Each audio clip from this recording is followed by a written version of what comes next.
తెలంగాణపై BJP full focus. ఇతర పార్టీల నుంచి చేరికలకు ప్లాన్. రాష్ట్రానికి క్యూ కడుతున్న పార్టీ పెద్దలు. మొన్న రాజ్నాథ్ సింగ్, నితిన్ నబీన్, నిన్న నడ్డా, నేడు అశ్విని వైష్ణవ్. ఇతర పార్టీల నేతలకు తలుపులు తెరవాలని దిశానిర్దేశం. మరోపక్క రాష్ట్ర సర్కారు వినతులకు ఎట్టకేలకు మోక్షం.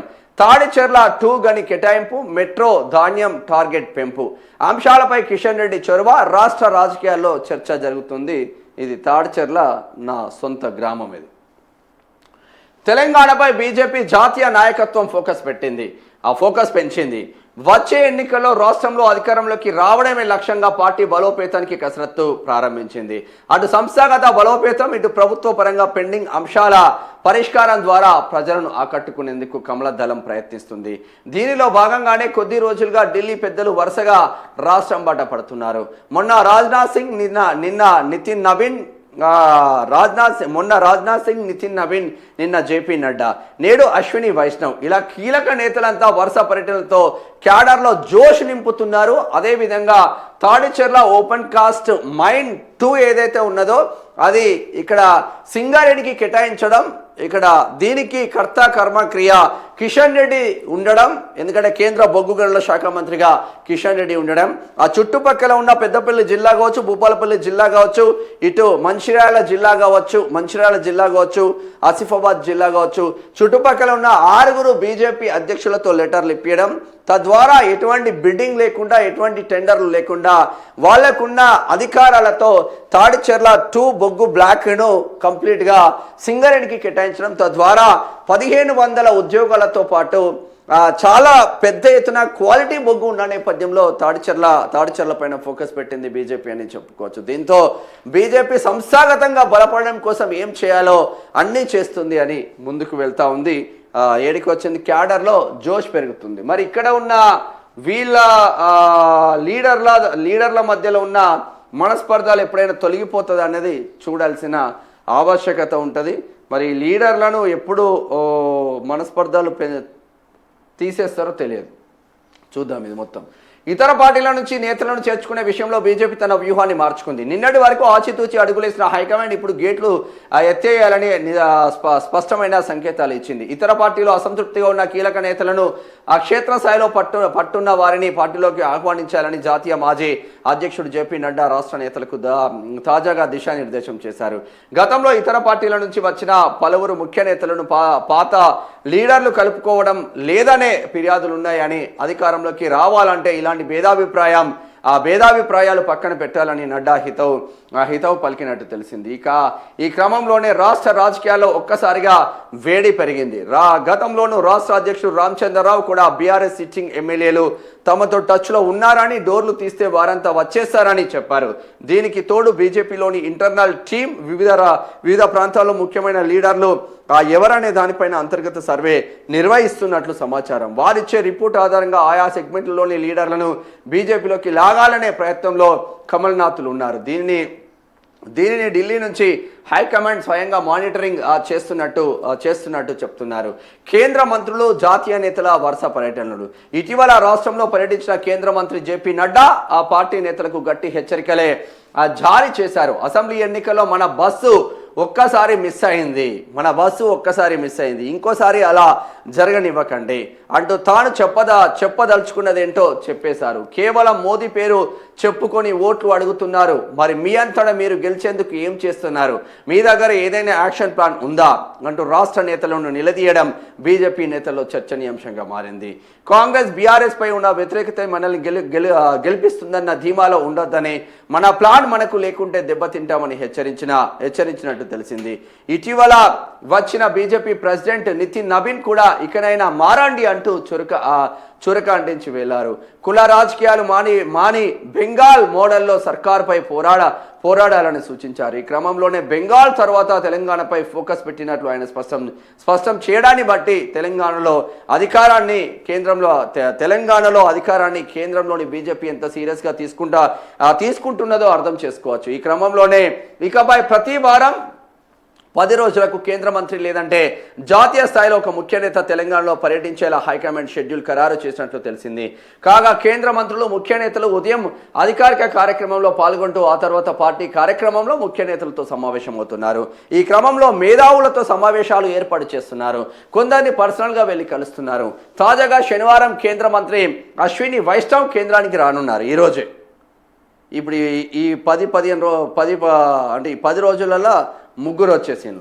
ఆయన మేధా రైల్ ఫ్యాక్టరీని సందర్శించడంతో పాటు ఇండస్ట్రీ ప్రముఖులు మేధావులతో ప్రత్యేకంగా భేటీ కానున్నారు. పార్టీ విధానాలను మేధావి వర్గానికి వివరించి వారిని పార్టీ వైపు తిప్పుకోవడం ద్వారా క్షేత్రస్థాయిలో సానుకూలత సంపాదించాలని పార్టీ హైకమాండ్ భావిస్తుంది. రాష్ట్ర అంశాలపై ఢిల్లీలో కిషన్ రెడ్డి చక్రం, ఇది వాస్తవం. తెలంగాణలో కాంగ్రెస్ ప్రభుత్వం ఏర్పడినప్పటి నుంచి ఇరిగేషన్ ప్రాజెక్టులకు పర్మిషన్లు, పాలమూరు రంగారెడ్డికి జాతీయ హోదా, సింగరేణికి కొత్త గనుల కేటాయింపు, మెట్రో, మూసి ఐఏఎం ఏర్పాటు, విభజన హామీలు, ఇతరత్ర ప్రాజెక్టులకు అనుమతులు, నిధులకు సంబంధించి సీఎం రేవంత్ రెడ్డి, ఇతర మంత్రులు, ఎంపీలు కేంద్ర ప్రభుత్వాన్ని ముఖ్యంగా పీఎం ఆయా శాఖల మంత్రులను కలిసి విన్నవిస్తూ వస్తున్నారు. 2.5 ఏళ్లుగా ఏనాడు తెలంగాణ డిమాండ్లను పట్టించుకొని కేంద్ర ప్రభుత్వం తీరులో కొంత మార్పు కనిపిస్తుంది. ఇటీవల రాష్ట్ర సర్కార్ నుంచి వస్తున్న ప్రతిపాదనలకు కేంద్రం సానుకూలంగా స్పందిస్తుంది. గతానికి భిన్నంగా ఈసారి కేంద్ర మంత్రి కిషన్ రెడ్డి ప్రత్యేక చొరవ తీసుకొని కేంద్రం వద్ద ఇన్నేళ్లుగా పెండింగ్లో ఉన్న తాడిచెర్ల 2 కోల్ బ్లాక్ను ఎట్టకేలకు సింగరేణికే కేటాయిస్తున్నట్లు ప్రకటించుకున్నారు. మరోపక్క మెట్రో 2వ దశ నిర్మాణం, ధాన్యం సేకరణ వంటి అంశాలపై కిషన్ రెడ్డి సానుకూలంగా వివరించారు.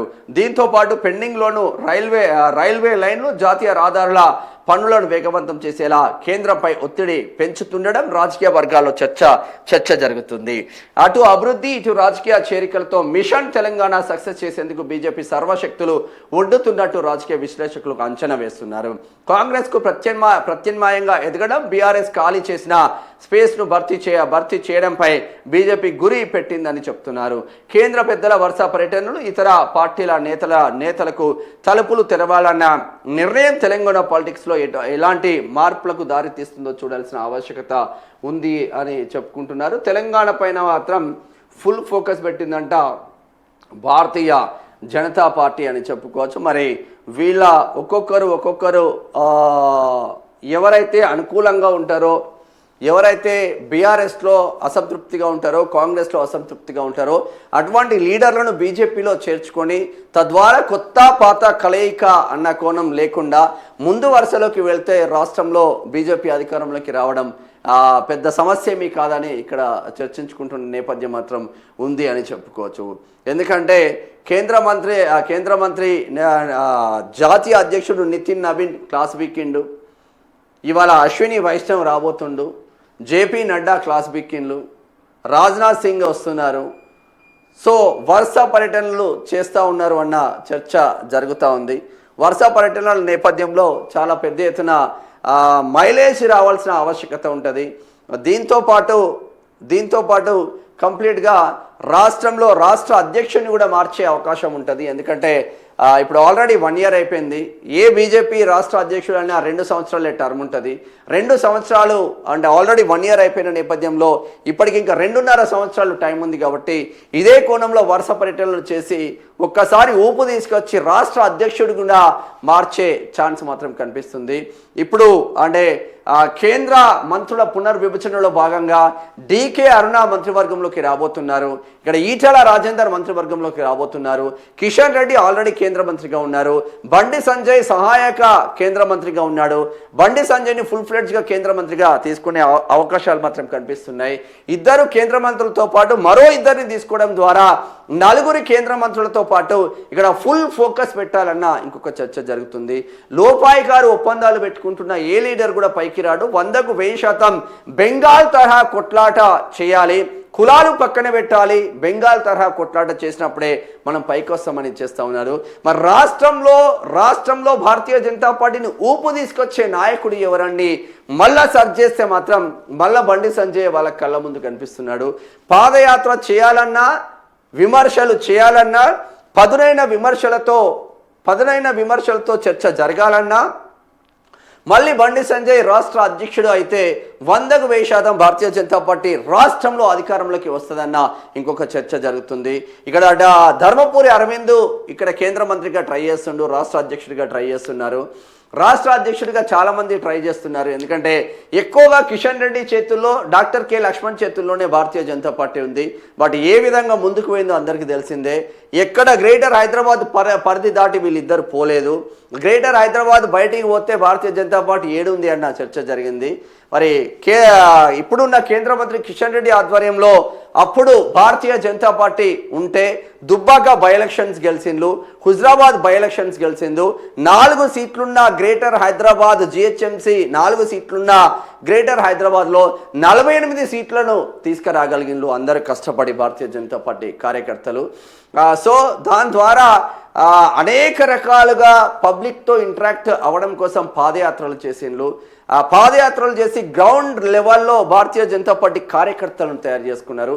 ఏబీవీపీ స్ట్రాంగ్గా ఉంది, బీజేవైఎం స్ట్రాంగ్గా ఉంది, బజరంగ్ దళ్ ఉండనే ఉంది, హిందుత్వ సంఘాలు ఉన్నాయి, హిందుత్వ ఎజెండాలు ఉన్నాయి, ఆర్ఎస్ఎస్ బ్యాక్గ్రౌండ్లో ఉంది. భారతీయ జనతా పార్టీ కార్యకర్తలు కోట్లు ఇచ్చినా కూడా వేరేటోనికి ఓట్లు వేయరు. అటువంటి కార్యకర్తలు ఉన్న తర్వాత కూడా ఈ రాష్ట్రాన్ని భారతీయ జనతా పార్టీ కైవసం చేసుకోవట్లేదు అని కార్యకర్తలు బాధపడుతున్న నేపథ్యం మాత్రం ఉంది. ఈసారి కేంద్రంలో ఉన్న మోదీ అమిత్ షా ద్వయం మాత్రం తెలంగాణపై ఫోకస్ పెట్టిండ్రు. వాళ్ళు ఏ రాష్ట్రం పైన ఫోకస్ పెడితే ఆ రాష్ట్రం వాళ్ళ చేతుల్లోకి రావాల్సిందే. ఢిల్లీ పైన ఫోకస్ పెట్టిండు, అరవింద్ కేజ్రీవాల్ ఖతమైండు, భారతీయ జనతా పార్టీ అధికారంలోకి వచ్చింది. వెస్ట్ బెంగాల్ పైన ఫోకస్ పెట్టిండ్రు, వెస్ట్ బెంగాల్లో మమతా బెనర్జీని మట్టి కర్పించి భారతీయ జనతా పార్టీ అధికారంలోకి వచ్చిండ్రు. ఉత్తరప్రదేశ్ పైన ఫోకస్ పెట్టిండ్రు, ఉత్తరప్రదేశ్లో భారతీయ జనతా పార్టీ అధికారంలోకి వచ్చిండ్రు. ఎస్పీ బీఎస్పీ ఖతమైపోయింది. ఇక్కడ అంటే ఏ రాష్ట్రంలో బీహార్ పైన ఫోకస్ పెట్టిండ్రు, బీహార్ను కంప్లీట్గా భారతీయ జనతా పార్టీ కైవసం చేసుకుంది. తమిళనాడులో డిఎంకే అన్నా డిఎంకే ద్రవిడ సామ్రాజ్యాన్ని కూల్చాలని ఫోకస్ పెట్టిండ్రు. భారతీయ జనతా పార్టీ అధికారంలోకి రాకుండా విజయ్కి సపోర్ట్ చేసి అక్కడ విజయ్ అధికారంలోకి వచ్చిండ్రు. ఇక్కడ కేరళ ఒకటి మిస్ అయింది. సో ఏ రాష్ట్రం పైన అధికారంకి రావాలన్నా ఫుల్ ఫోకస్ పెడితే అది వస్తుంది అనే చర్చ జరుగుతుంది. కేరళలో సిటీ నడి సెంట్రల్లో త్రివేంద్రంలో కూడా కంప్లీట్గా భారతీయ జనతా పార్టీ మున్సిపల్ కార్పొరేషన్ గెలవడం ఒక చర్చనీయాంశంగా మారిపోయిన నేపథ్యం ఉంది. ఇక్కడ తెలంగాణ రాష్ట్రంలో అయితే ఇక్కడ బండి సంజయ్కి, ఈటెల రాజేందర్కు, ధర్మపురి అరవింద్కి ముగ్గురికి విభేదాలు ఉన్నమాట వాస్తవం. ఒకరిపైన ఒకరు కత్తులు దూసుకుంటున్నమాట వాస్తవం. ఈ విభేదాలు ఎందుకు వస్తున్నాయి? మరి కొట్లాడేవాడికి కత్తిస్తే కొట్లాడతాడు, మరి కత్తి ఇచ్చి కొట్లాడని ఇంట్లో కూర్చునే వాళ్ళ ముసలోళ్ళకి ఇస్తే కొట్లాడరు. మరి అందు గురించే హిందుత్వ ఎజెండా ఎవడు ముందుకు తీసుకెళ్తుండు? భారతీయ జనతా పార్టీకి కట్టుబడి లాయల్గా ఎవరుంటున్నారు? హిందుత్వ ఎజెండా ఆర్ఎస్ఎస్ సిద్ధాంతాలతో ఎవరు ముందుకు వెళ్తున్నారని ఇప్పుడు కేంద్రంలో ఉన్న వాళ్ళందరూ ఫోకస్ పెట్టిన నేపథ్యం మాత్రం ఉంది అని చెప్పుకోవచ్చు. ఈ ముగ్గురి మధ్యలో సమస్యలు మాత్రం తీరితే భారతీయ జనతా పార్టీ అధికారంలోకి రావడం పెద్ద సమస్య ఏం కాదు. ఎవరు తక్కువ ఎవరు ఎక్కువ కాదు. వీళ్ళు ముగ్గురిని కూర్చుండబెట్టి ఒక ప్రెస్ మీట్ పెట్టండి, అంత క్లియర్ అవుతుంది.